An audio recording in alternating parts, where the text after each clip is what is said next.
Hi, I'm Dion Woodsbell from the U.S. Federal Trade Commission. So I'm Bob Boelema. I'm coordinating inspector at the Netherlands Authority for Consumers and Markets. My name is Babatunde Irukere. I'm the Director General of the Consumer Protection Council in Nigeria. My name is Stefano Obata. I'm currently working as a trainee with the EU delegation to the UN in Geneva.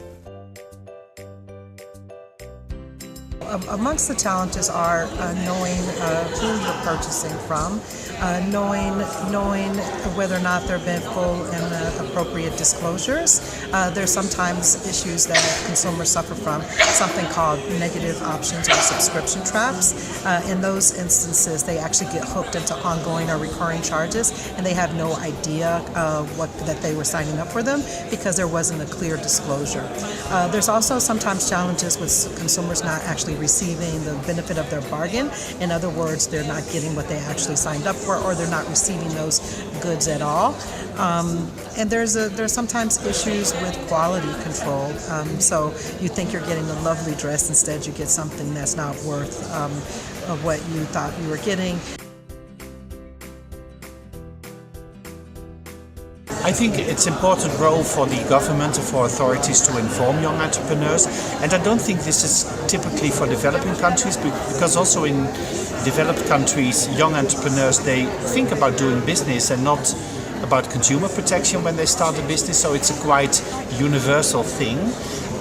But it's important that you actually have good information for young entrepreneurs, and that from time to time you do a campaign to make them more aware of the things they have to take into account when they do actually business with the consumer.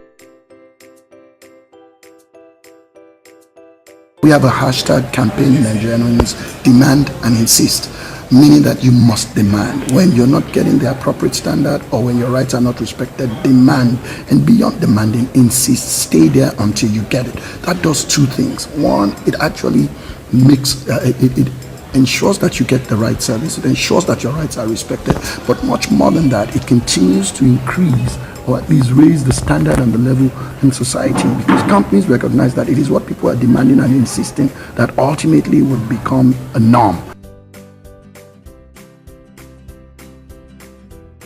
Probably just be a bit more informed about the sources of the products that you're looking at, and that can be done through a variety of ways.